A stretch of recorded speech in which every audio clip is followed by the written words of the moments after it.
Good morning, everybody, and welcome to our report on premarital counseling. I know that my partner did a good job reporting on her part, Miss Fistan. So let's go ahead and proceed to the part two of premarital counseling.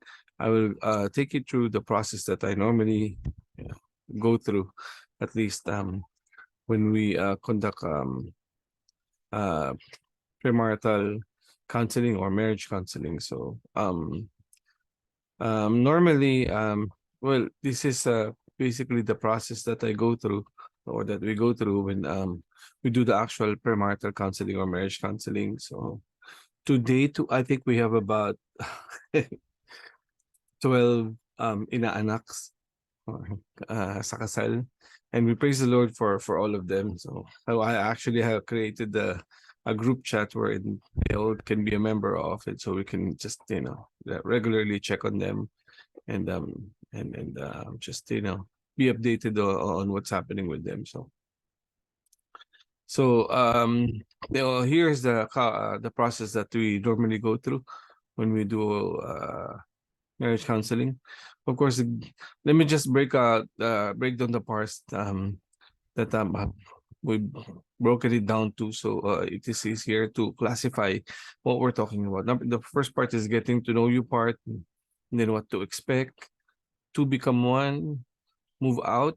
Number two, allies, and lastly, roles. So let's go ahead and proceed with that. So in the getting to know you part, number one, we normally share our love story. My wife and I have been married for 29 years already. And of course, it is not a perfect marriage. We get into fights and everything. And so we share it to them. It's I believe it's important for them to know your, let's just say, your background, your uh how qualified you are to actually conduct a counseling. So we normally do this and share our love story, because the second part would be for them to share their love story. So we allow them to, or at least we give them time to explain to us how they met, how their courtship was like, how the guy courted the lady, and his fiance and everything. So, and another part is that we must understand that people will not always be newlywed or kind of like coming from being single. So some people will be living to, we have not had couples like this, but I believe it's important, for some people who have already been living together, for a while, even have kids already, and then decided to get married. So sometimes they would like to go through marriage counseling also, and that should be considered.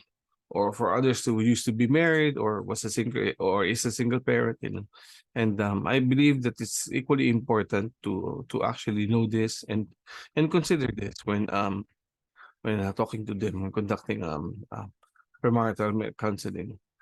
Let them share their parents' or siblings' love story or their favorite couple, and you know, let them ask them what are the things that you want to copy from their marriage, and what are the things that you want to avoid. Some people who are getting married actually come from broken families, and so they have this really strong desire for their family to be together, in the long run, that even when one of the couples, is already beating up, or just some things are not going correctly, they would still keep together just because of staying together. And I think the Lord will give us wisdom, on whether or not to continue staying together and everything. Of course, we want them to stay together as much as they can, but we have to be realistic, for the safety of the people, the children, and everything. So while we have good models, our parents, or siblings, their love story will not be ours, or we can try, but you know we don't want to lose our own identity, so we want to encourage for people to to be themselves, basically, to you know for them, to actually ruin their married life, their marriage, trying to copy somebody else's.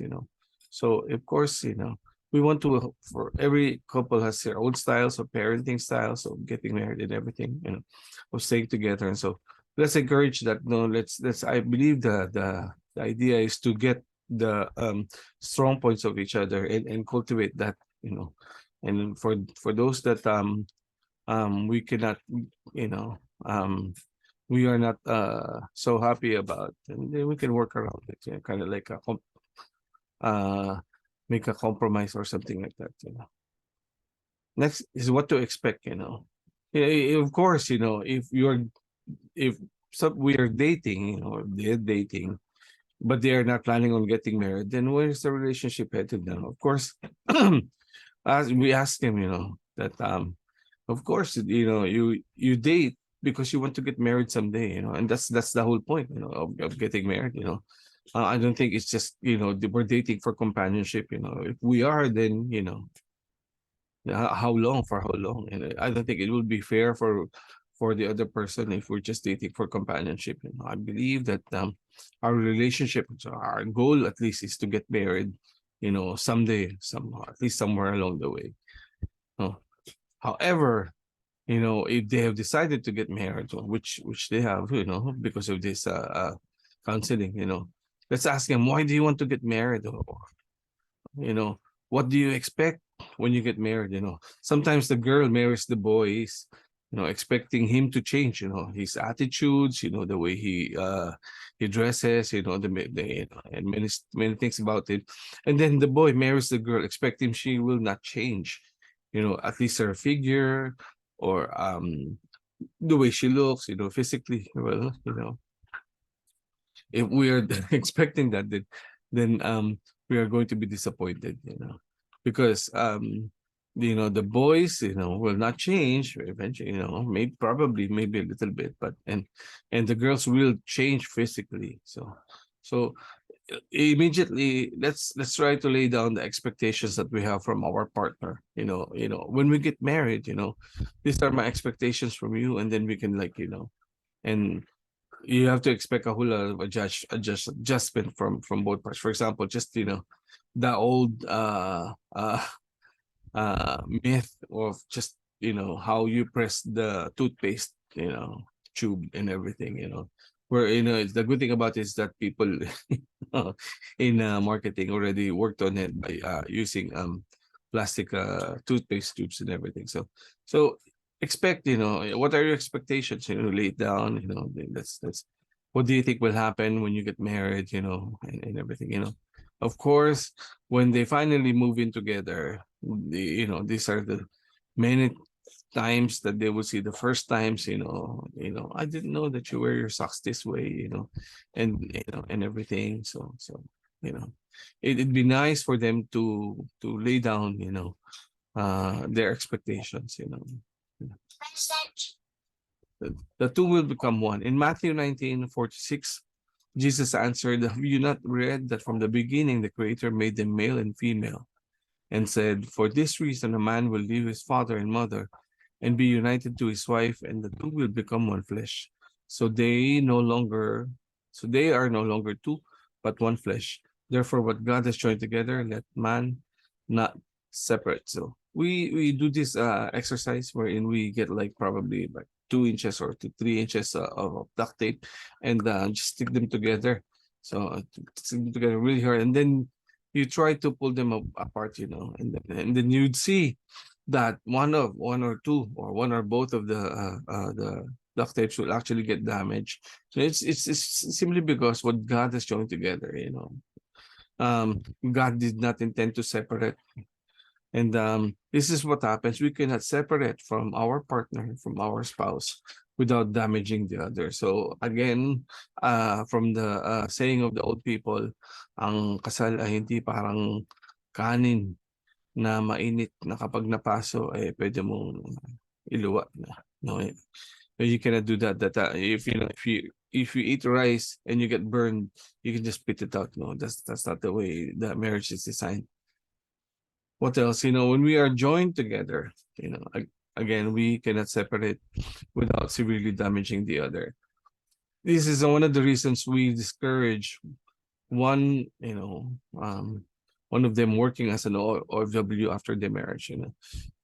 The distance separations can bring many complications, and just biologically speaking, it's one of the reasons you're getting married. So to satisfy you, or at least to fill your biological needs.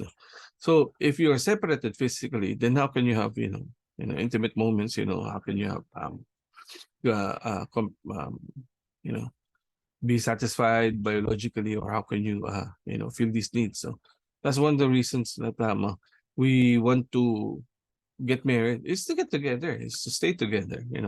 So you get together and then you separate. So that kind of like defeats the purpose of marriage. Move out, it's really important. We must understand that when uh it is difficult to have two kings or two queens in the same kingdom. In Matthew 19:5 it said, and said, for this reason a man will leave his father and mother and be united to his wife, and the two will become flesh. I remember when my wife and I got married, and we stayed with my mother and my dad for 6 years, and she was really having a hard time staying with my mom, just um living with her. It's simply because this reason that you cannot have two queens in the same kingdom. It would be hard to serve both of them because they will have conflicting interests, conflicting rules and everything. So move out. The Bible is very clear that we move out. Um, it will be good for the kids. They will not have conflicting convictions. Because it will be the parents. The style, the parenting style of your mother will be different from yours. And so I'm sure that your convictions will be different also. So to avoid conflicts and everything, to avoid confusion for the children, move out. If you cannot find a big house, small house will do. We lived in a small, one bedroom apartment for so long, for like 16 years before, and then for another 4 years, before, and it's just, it's a lot better to be on your own rather than living with someone else. At least from experience. Number two, there is a book that we have just read, in a seminar we just attended to. It says that God is my, what ano nga yun? I am my husband's mistress. Number two, Ecclesiastes 4:8-8 says, there is a man all alone without even a son or brother. And though there is no end to his labor, his eyes are still not content with his wealth. For whom do I toil and bereave my soul of enjoyment? This too is futile, a miserable task. After the wedding, we will no longer look after ourselves only, but also of our spouse.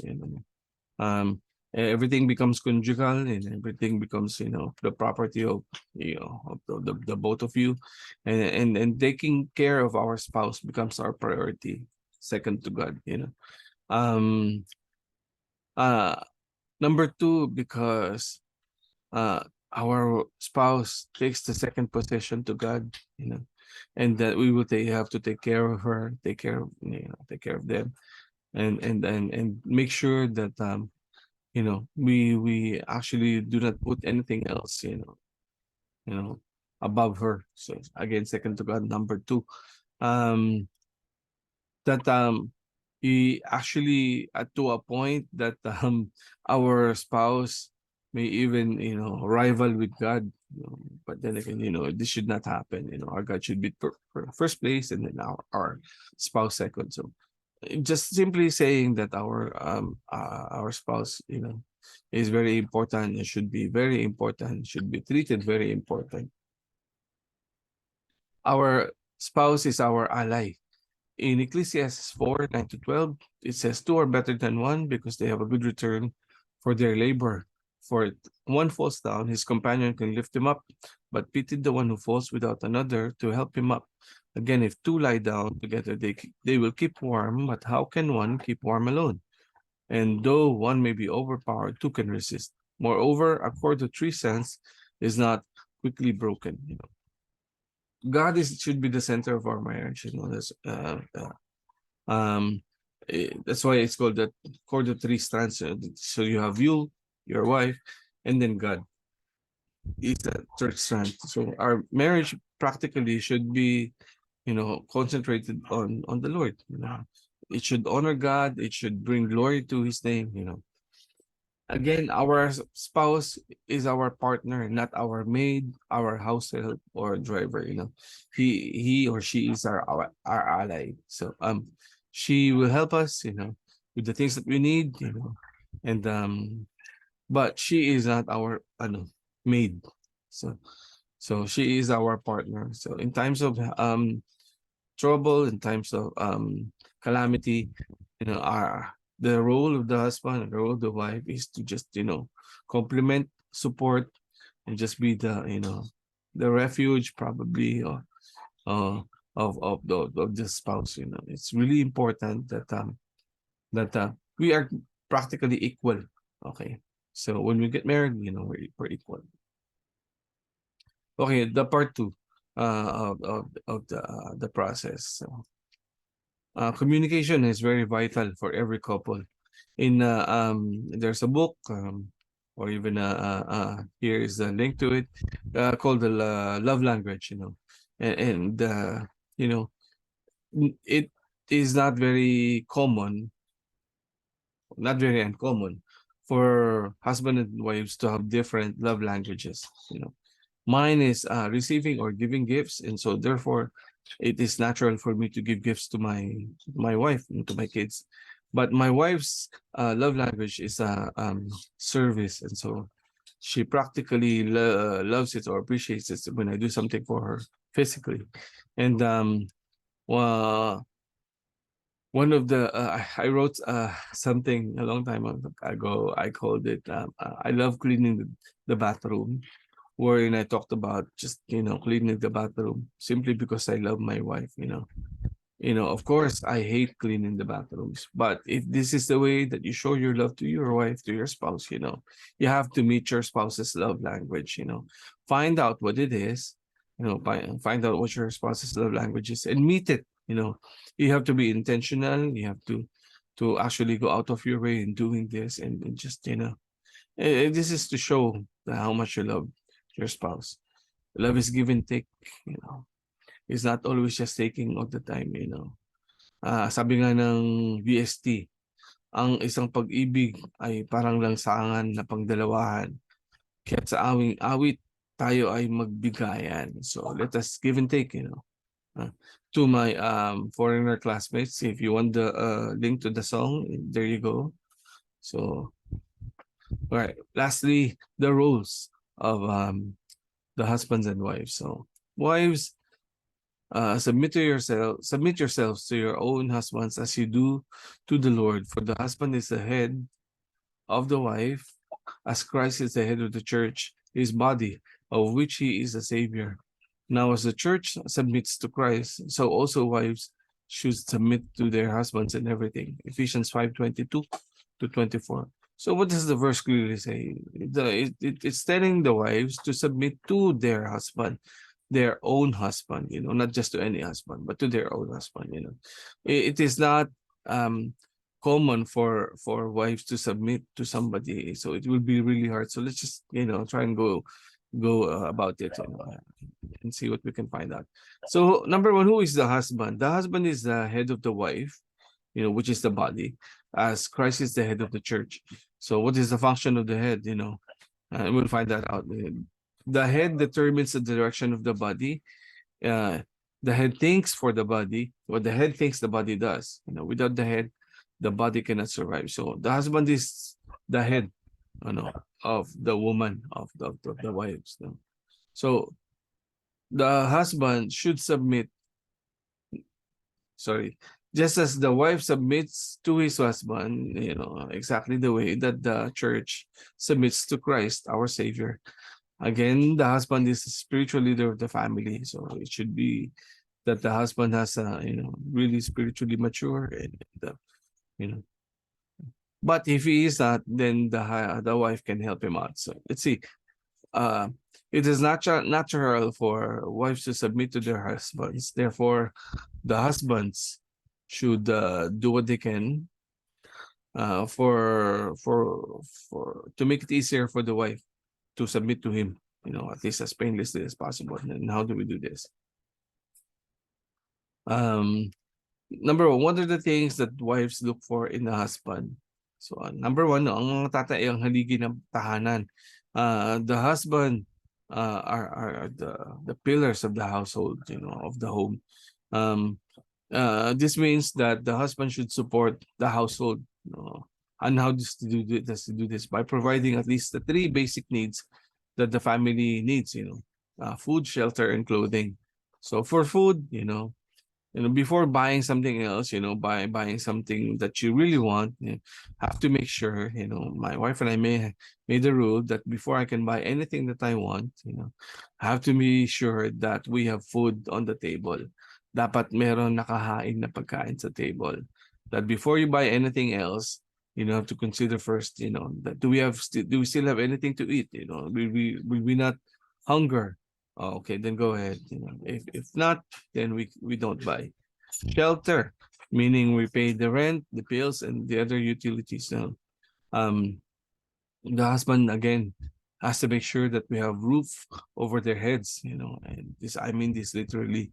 Um, the to the point that if you have a leak on your roof and there's nobody to fix it, then the husband will go up there and fix it himself, and do it physically. Make sure that we have money to pay for the bills, and that it is not the wife's problem to worry about money, because it is, the husband's role to do so. Clothing, meaning including school supplies, washing machine and everything. When my wife was diagnosed with carpal tunnel syndrome, I had to buy an automatic washing machine to make sure that her CTS will not grow worse. Again, the husband's role is to really just take care of the family. And it is one of his primary role to take care of everything. If you need to pick up your kid from the school, bring him to the school. That's our role as husbands. Providing all of these things that we have just mentioned, the food, shelter, and the clothing, will actually help our wives submit to us, submit to the husband. Because when we do this, we prove to our wife that we can actually perform our role. These are our primary roles. These are not our only roles, but our primary roles. And when we do this, it makes it easier for the wife to actually submit to us. So for the husbands, so let's do this. And lastly, the women look for security. So a lot of times, when we get older, uh, we actually change. I used to be so poggy when I was younger. When my wife married me, at least, I was really poggy. But I changed and everything. And in the long run, it is no longer the physical appearance that you fall in love with, but it's the person, the personality of the person. So, but again, that's not an excuse for us not to take care of our bodies.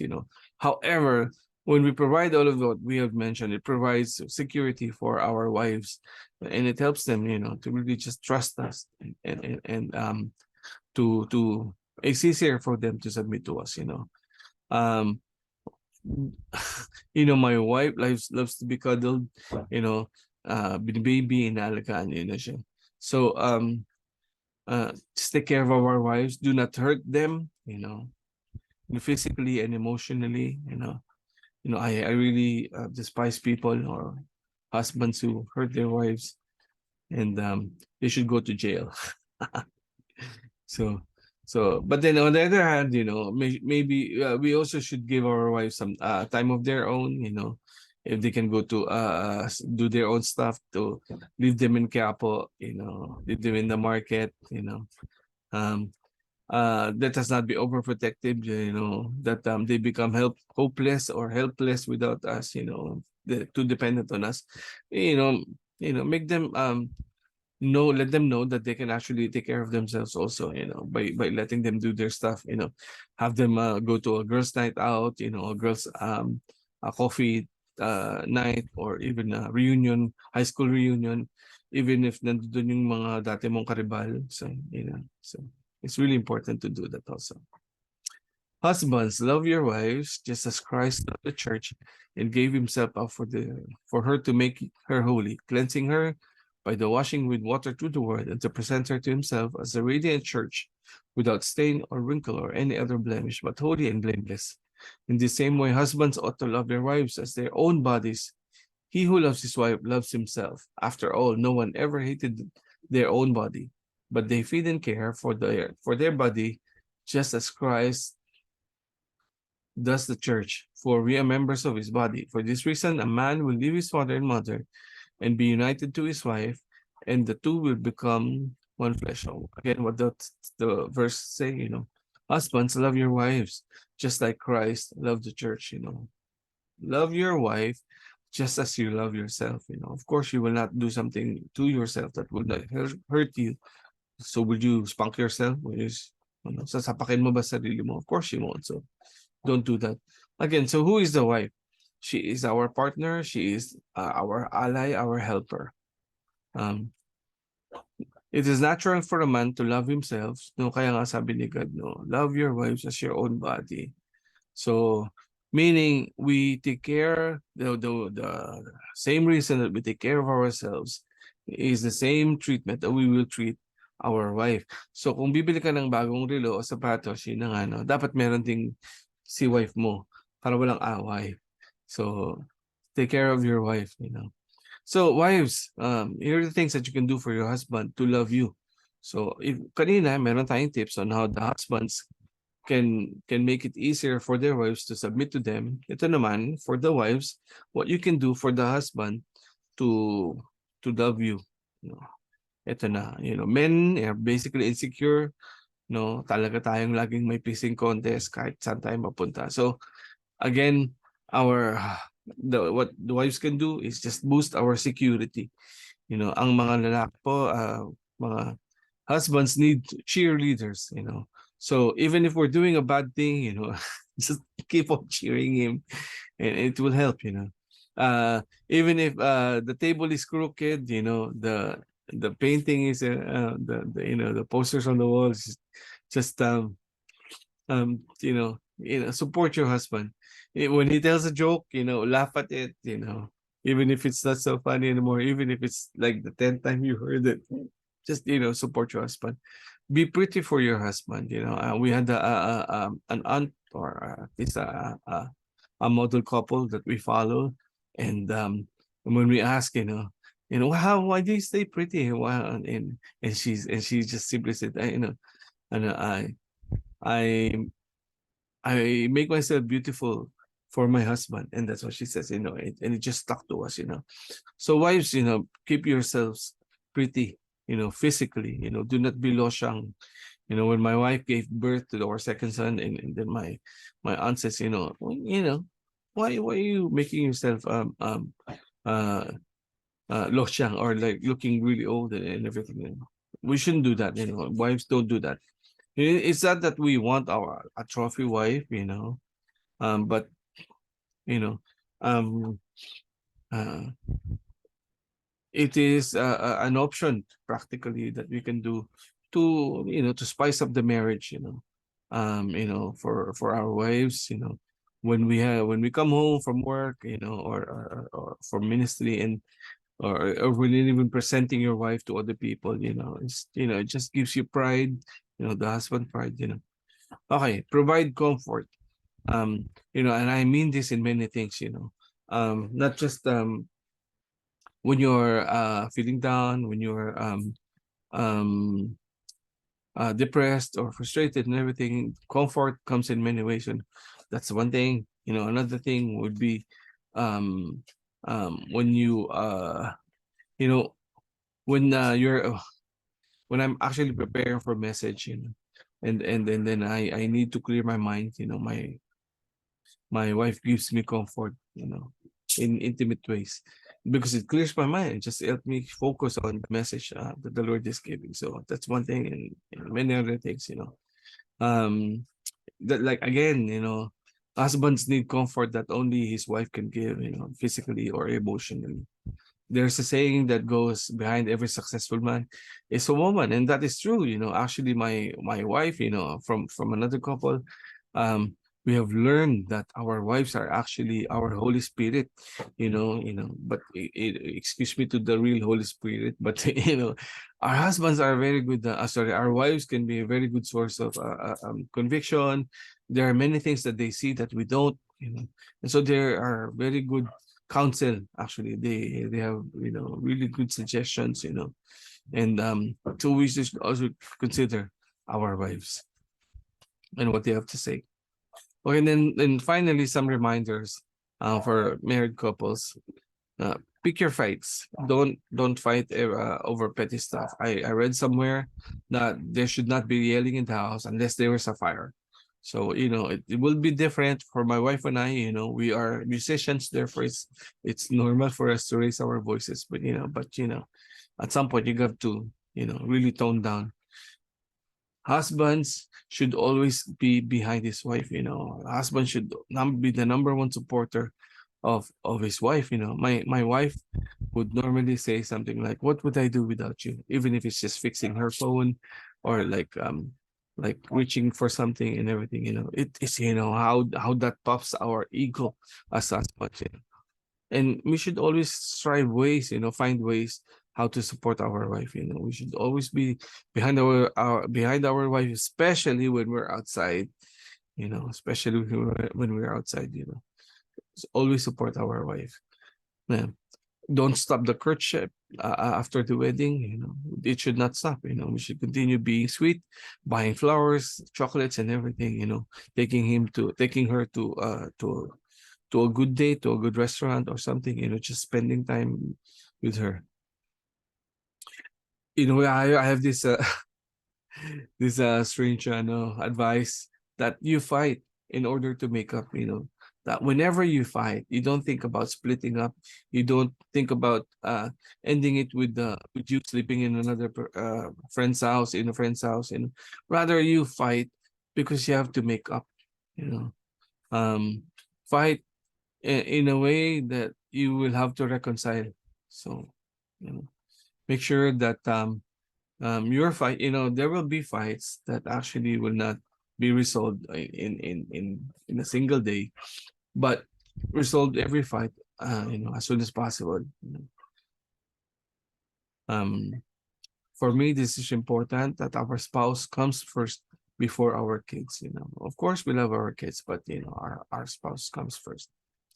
So, and the most important thing from Ephesians 5:21, it says, "Submit to one another out of reverence for Christ." Our spouse is very important part of our lives. And so we submit to one another. We submit to our wives, just like same way that the wife should submit to us, because we compensate each other, we complement each other, in many ways that possibly is possible. So thank you very much, and have a nice day.